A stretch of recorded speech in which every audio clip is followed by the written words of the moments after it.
नमस्कार, किस्सा यूपी का देख रहे हैं आप। मैं हूं राधिका राज।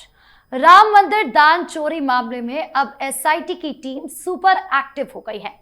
एक तरफ जहां एसआईटी लगातार मंदिर में दान गिनने वाले कर्मचारियों से लेकर बैंक स्टाफ तक से लगातार पूछताछ कर रही है, वहीं इस मामले में अब ऐसे खुलासे हो रहे हैं कि जल्द ही मंदिर से जुड़े कुछ अहम चेहरे की भी गिरफ्तारी हो सकती है।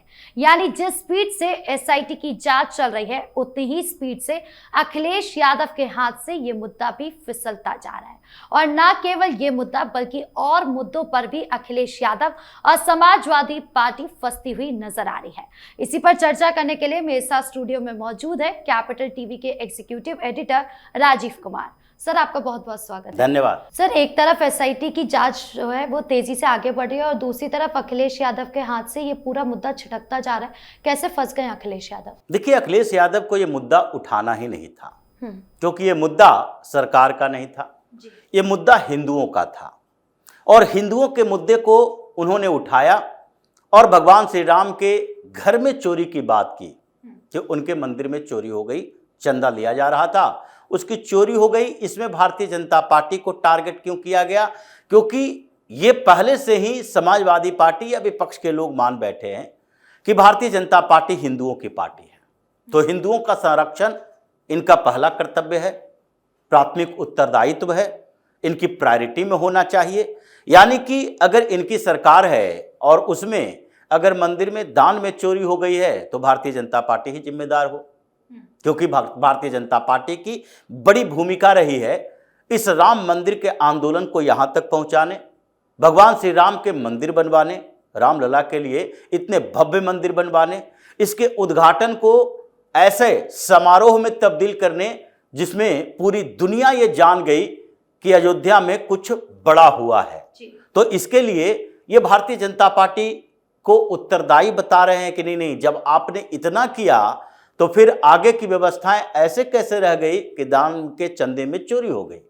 अब भारतीय जनता पार्टी की सरकार उत्तर प्रदेश में भी और फिर केंद्र में भी, तो ऐसे में इनको लगा कि ये मुद्दा उठाएंगे और उसके बाद हिंदू भारतीय जनता पार्टी के खिलाफ हो जाएंगे। इसीलिए इन्होंने मुद्दा उठाया कि नहीं, देखो भारतीय जनता पार्टी है जो मंदिरों से भी चोरी करती है, जबकि इनको पता ही नहीं था या फिर ये छिपाना चाहते थे कि राम मंदिर ट्रस्ट वो कोई सरकारी संस्थान नहीं है और न ही सरकार की कोई भूमिका है राम मंदिर के संचालन में।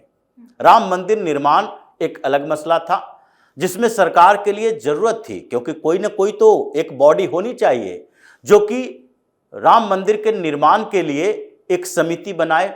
और चूंकि ये मामला सुप्रीम कोर्ट में था, सरकार भी एक पक्षकार थी, इसीलिए जब सुप्रीम कोर्ट का फैसला आया उसके बाद भगवान श्री राम का मंदिर बनना था तो मंदिर के लिए समिति बनानी पड़ी। और उसके बाद मैनेजमेंट की जिम्मेदारी सरकार की नहीं है। अब सरकार जब मैनेजमेंट देख ही नहीं रही है तो कौन नियुक्त किया जा रहा है, किसके कहने पर नियुक्त किया जा रहा है, ये तो भगवान श्री राम के मंदिर के ट्रस्ट को देखना है। अब ट्रस्ट के लोग ये समझेंगे कि किस तरीके से सर्विलांस किए जा सकते हैं, कितनी सिक्योरिटी सिस्टम रखी जा सकती है। लेकिन अखिलेश यादव इन मुद्दों को ये सिर्फ हल्के फुल्के अंदाज में छेड़ने की कोशिश कर रहे थे। उन्हें पता नहीं था कि जैसे ही ये मुद्दा उठेगा योगी एक्टिव हो जाएंगे और उसके बाद इसकी जांच पूरी की पूरी सरकार करवाएगी। क्योंकि जब ट्रस्ट के तरफ से ही रिपोर्ट दर्ज किया गया, सरकार से कहा गया कि अगर ऐसा लग रहा है, शक हो रहा है कि कुछ चोरी हुई है, कुछ सबूत भी इनिशियल लेवल पर मिल रहे हैं, तो इसके लिए हम लोग तो समिति बनाएंगे नहीं, सरकारी स्तर पर इसकी जांच होनी चाहिए। योगी सरकार की तरफ से एसआईटी बना दिया गया। अब उसकी जांच हुई। जांच में अभी प्राथमिक तौर पर यह मान लिया गया कि कई लेवल पर कुछ गड़बड़ियां थी। मतलब आपका कॉन्ट्रैक्ट दिया जाना, पैसा गिनने, दान आने, दान का हिसाब रखने, ऑनलाइन जो दान आ रहे हैं उसका मैनेजमेंट करना, और जो चढ़ावा चढ़ाए जा रहे हैं उसको स्टोर रूम तक पहुंचाने की प्रक्रिया में कहां कहां किस लेवल पर होना चाहिए था। यानी जो चढ़ावा आ रहा है पूरे दिन के बाद काउंटिंग हो रही है, काउंटिंग के पूरी तरह सीसीटीवी कैमरे की निगरानी में होनी चाहिए और उसमें कोई भी ऐसा लैप्सेस नहीं होना चाहिए कि काउंटिंग हुई और उसके बाद जितने काउंटिंग के बाद पैसे चढ़ाए गए स्टोर रूम में जाते जाते वो कम हो जाए। तो ये पूरी प्रक्रिया जो एसआईटी ने देखी, इतने दिनों में जो पूछताछ हुई और उसके बाद पता चला कि नहीं, इसमें गड़बड़ी तो हुई है। अब गड़बड़ी हुई है तो एसआईटी ने थोड़ा खुलासा कर दिया, बता दिया कि गड़बड़ी हुई है। अब इससे अखिलेश यादव का कंफ्यूजन इस लेवल पर बढ़ गया कि अगर ये पूरी प्रक्रिया जिस पारदर्शी तरीके से चल रही है और जिसमें ये माना जा रहा है कि योगी इस करप्शन को भी तोड़ेंगे, तो इसका मतलब है कि करप्शन के खिलाफ जीरो टॉलरेंस की नीति जो अपनाई गई है मोदी योगी की सरकार में, चाहे उत्तर प्रदेश हो या केंद्र सरकार हो, वो लोगों को लग जाएगा कि अपना हो या पराया हो, कोई फर्क नहीं पड़ता। अगर भारतीय जनता पार्टी के नेता भी शामिल होंगे, कोई फर्क नहीं पड़ता। अगर करप्शन करने वाला व्यक्ति भारतीय जनता पार्टी से जुड़ा हुआ भी होगा, कोई फर्क नहीं पड़ता, आपको जेल जाना पड़ेगा। आपको करप्शन के चार्जेस में जेल भेजेंगे और वो ये नहीं समझेंगे कि ये अपना आदमी था या दूसरे का आदमी था। तो इसीलिए एक मानदंड स्थापित हुआ कि नहीं, इसमें कोई फर्क नहीं पड़ेगा कि करप्शन के चार्जेस जिस पर लगा हुआ है वो बीजेपी से जुड़ा है, सपा से जुड़ा है, बसपा से जुड़ा है, या फिर वो हिंदू है, मुसलमान है या कोई और कौम के है। तो इसलिए अखिलेश यादव को अब लग रहा है कि अब कौन सा मुद्दा उठाएं, क्योंकि करप्शन के खिलाफ तो कार्रवाई चल रही है और उसमें लोगों को भी ये विश्वास हो गया कि अब जब भी अखिलेश यादव की पार्टी के खिलाफ भी कार्रवाई होती है तो आप ये नहीं कह सकते कि देखो टारगेट करके हमारे खिलाफ कार्रवाई की जा रही है, क्योंकि इसमें तो बता दिया गया है कि राम मंदिर में अगर दान की चोरी हुई है तो चोरी करने वाले सब हिंदू ही हैं और राम मंदिर से जुड़े हुए हैं। लेकिन राम मंदिर से जुड़े हुए उन हिंदुओं को जो कि भारतीय जनता पार्टी का सपोर्ट करता रहा है, उन लोगों को भी जब बख्शा नहीं जा रहा तो फिर पार्शियलिटी की बात कहां से आएगी। इसलिए अखिलेश यादव की समस्या बढ़ी, क्योंकि इसी बीच जिस तरीके से राम मंदिर के चंदा के चोरी में ये एक्शन चल रहा है और अखिलेश यादव एक्टिव मोड में आ गए कि नहीं नहीं, इस पर तो बीजेपी को घेर ही लेंगे, उसी तरीके से अब इनके पुराने घोटाले के राज खोले जाने लगे कि अभी तक समाजवादी पार्टी के समय में जितने भी, अखिलेश यादव ही मुख्यमंत्री हुआ करते थे 2012 से 17 तक, तो उस समय में जितने करप्शन के चार्जेस लगे हैं इनके खिलाफ, उसमें अखिलेश यादव डायरेक्ट इन्वॉल्व्ड नहीं बताए गए, क्योंकि ये चीफ मिनिस्टर हैं और करप्शन में हमेशा ये होता है, इतने लेयर बना दिए जाते हैं कि नीचे से जांच ऊपर तक पहुंचते पहुंचते साल नहीं दशक लग जाते हैं, दसियों साल लग जाते हैं, सीबीआई हो या ईडी हो, इसको जांच के दिशा तय करते करते समय लग जाएगा, क्योंकि सबसे नीचे के लेवल से करप्शन शुरू होता है।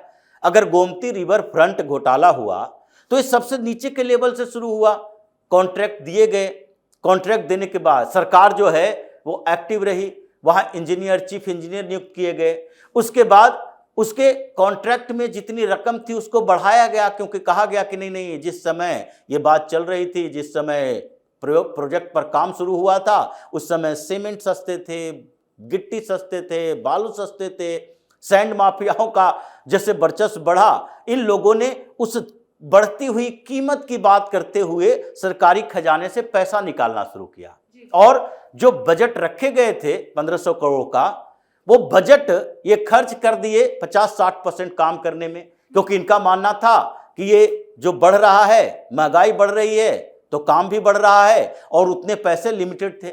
लेकिन जब प्रोजेक्ट तैयार करने की बात होती है, जब प्रोजेक्ट का कॉस्ट कैलकुलेशन होता है, तो उस समय ही एक टाइमलाइन निर्धारित कर दिया जाता है और उस निर्धारित टाइमलाइन में अगर आप नहीं करते हो तभी ये समस्याएं पैदा होती है।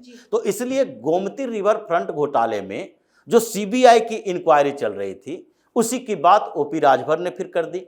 उसके अलावा जो सरकार गई थी अखिलेश यादव की, उसके बाद जब योगी मुख्यमंत्री बने थे तो उसी समय लोक लेखा समिति की एक रिपोर्ट आई थी कि अखिलेश यादव की सरकार के समय जितने मंत्रालयों में पैसे खर्च किए गए उसका हिसाब दिया गया है कि नहीं, उसका हिसाब लोक लेखा समिति को पेश करना था। लेकिन इन लोगों ने किसी भी मंत्रालय में सही तरीके से अकाउंटेबिलिटी किसी को दी नहीं और अकाउंट का मैनेजमेंट किया नहीं। तो जब ये पब्लिक अकाउंट कमेटी की तरफ से ये जो मामला सामने आया तो उसमें दिखा कि अखिलेश यादव के पूरे 5 साल के कार्यकाल में अलग अलग मंत्रालयों को कैलकुलेट करें तो 96,000 करोड़ रुपए का हिसाब इन लोगों ने दिया नहीं है। खर्च तो कर दिए, लेकिन हिसाब इन्होंने नहीं दिया कि कहां कहां खर्च हुआ, किन किन जगहों पर खर्च हुआ। तो ये 96,000 करोड़ का हिसाब कौन देगा? अखिलेश यादव ही देंगे। अब उस मामले में भी इंक्वायरी जो चल रही थी उसकी भी चर्चा शुरू हो गई। यानी कि जो करप्शन की बात योगी सरकार के लिए कर रहे थे अखिलेश यादव, अब इनको वो ऑफेंसिव मोड में नहीं बल्कि डिफेंसिव मोड में होना पड़ेगा। वो आक्रामक जो दिख रहे थे, अब वो अपने उन उठते सवालों का जवाब देने के लिए तैयार रहेंगे कि इनके सरकारों के समय में घोटाले हुए कि नहीं। नोएडा अथॉरिटी में क्या घोटाला हुआ, किन नदियों में घोटाला हुआ, कहां सड़क बनाने में घोटाला हुआ, किन जगहों पर इन लोगों ने खर्च ज्यादा कर दिए, काम कम किए। तो जो अभी घोटालों की लिस्ट तैयार हो रही है और जिसको मुद्दा बनाए जाने की तैयारी शुरू हो चुकी है, जिसमें ओपी राजभर को आगे किया गया कि भाई आप बात कर रहे हो तो पहले आप ही बात की शुरुआत कर दो, क्योंकि आप अलायंस पार्टनर हो। भारतीय जनता पार्टी की सरकार भी है। अगर भारतीय जनता पार्टी ही इनिशिएटिव लेती है तो उसमें ये लोग कहना शुरू कर देंगे कि राजनीतिक बदले की भावना से ग्रसित है, इसलिए अब हमें गिरफ्तार करने की तैयारी चल रही है। इसलिए ओम प्रकाश राजभर सामने तो आए, लेकिन वो सामने आए हैं उस फाइल को लेकर जिसमें अखिलेश यादव के करप्शन की पूरी कुंडली तैयार है। तो इसलिए अब लीगल एक्शन भी अखिलेश यादव के खिलाफ होने वाला है। एक बड़ा मुद्दा भी हाथों से छिन गया है और इस मुद्दे ने हिंदुओं को एक बार फिर से एकजुट किया कि देखो, योगी की सरकार थी तो कम से कम एसआईटी की जांच हुई। अगर अखिलेश यादव की सरकार होती तो ये चोरी चलता रहता और अखिलेश यादव भी इसमें से हिस्सेदारी ले लेते, कभी जांच नहीं होती, क्योंकि इनके समय में कोई कंक्लूड हुआ ही नहीं केस कोई भी करप्शन के जिसमें मामले आए थे। तो इसलिए अखिलेश यादव पर लीगल एक्शन, अखिलेश यादव पर करप्शन के खिलाफ एक्शन, अखिलेश यादव के मुद्दे छीने और अखिलेश यादव की पार्टी में भी विस्फोट चल रहा है। तो ये विस्फोट करने वाले कौन थे? यही ओम प्रकाश राजभर ने कहा था सनातन पांडे हैं जो लीड करेंगे। और इनके सरगना कौन होंगे? रामगोपाल यादव, जो चिट्ठी लिखे थे करप्शन के चार्जेस में ही अमित शाह को कि नहीं देखिए बहुत सारे ऐसे मामले हैं जिसमें अखिलेश तो बच रहा है, हमें ही फंसा दिया गया है। तो अखिलेश यादव उसमें मेन भूमिका में थे तो उनके खिलाफ केस होना चाहिए। ये अमित शाह को लिखी गई चिट्ठी के बारे में बताया जा रहा है कि रामगोपाल यादव अपने आप को उससे अलग कर रहे हैं। और जो सनातन पांडे, जिनकी बात बाद में उठी थी कि नहीं सनातन पांडे हैं जो बागियों का नेतृत्व करेंगे आगे, तो ऐसे स्थिति में सनातन पांडे लखनऊ छोड़कर अभी जम्मू कश्मीर में हैं एक डेलीगेशन के साथ, जिसमें शशि थरूर भी हैं जो कांग्रेस से बगावत करके बैठे हुए हैं, जिनके खिलाफ कांग्रेसी है जो गाली गलौज कर रहे हैं कि नहीं ये तो विचारधारा के खिलाफ है, पार्टी की विचारधारा के खिलाफ है। लेकिन शशि थरूर बार बार ये बात कह रहे हैं कि पार्टी की विचारधारा बड़ी है या देश की विचारधारा बड़ी है, देश हित बड़ा है या फिर पार्टी का हित बड़ा है। अगर पार्टी का हित और देश हित में चुनाव करना होगा तो हम तो देश हित का चुनाव करेंगे। और उन्हीं के साथ सनातन पांडे भी हैं, ओवैसी भी साथ में गए हैं, भारतीय जनता पार्टी के 4 नेता भी गए हैं, जिसमें से उत्तर प्रदेश के भी हैं अरुण गोविल। तो ये लोग बैठकर जम्मू कश्मीर में रणनीति बना रहे हैं। और ये केवल विदेशी मामलों के ये संसदीय समिति की बात नहीं है, बल्कि इनके इकट्ठा होने की बात है कि एक जगह 3-4 दिन तक लगातार रहेंगे और उसमें सनातन पांडे कौन कौन से रणनीति बनाएंगे और किसको प्रतिनिधि बनाएंगे कि आप हमारी बात अमित शाह तक पहुंचाइए। ये तो अभी अखिलेश यादव यहां बैठकर सोच रहे होंगे कि हमारे एक सांसद को लेके उड़ गया है और वो सांसद कितने सांसदों को अपने साथ रखेगा ये पता नहीं। यानी अखिलेश यादव ने जिस राम मंदिर का मुद्दा उठाया उसमें अब मुद्दा तो उनसे चला गया है, लेकिन उनके खिलाफ कार्रवाई तेज हो गई है। पार्टी से लेकर उनके परिवार तक हर जगह पर ऐसे एक्शन की शुरुआत हो रही है कि लगता है कुछ दिन के अंदर अखिलेश यादव खुद ही सरेंडर के मोड में आ जाएंगे। जी, इस मुद्दे पर जानकारी देने के लिए आपका बहुत बहुत धन्यवाद। धन्यवाद। तो कुल मिलाकर जैसे जैसे एसआईटी की जांच आगे बढ़ रही है, परतें खुल रही है, वैसे वैसे सपा का चुनावी नैरेटिव पूरी तरह फेल होता जा रहा है। सीएम योगी ने साफ कर दिया है कि राम मंदिर से पैसे ऐड कर जिन लोगों ने भी अपना महल बनाने की कोशिश की है, उन्हें किसी भी कीमत पर बख्शा नहीं जाएगा। आपकी इस पूरे मामले को लेकर क्या राय है, कमेंट बॉक्स में जरूर बताएं। वीडियो को लाइक करें, शेयर करें और चैनल को सब्सक्राइब करना ना भूलें। धन्यवाद।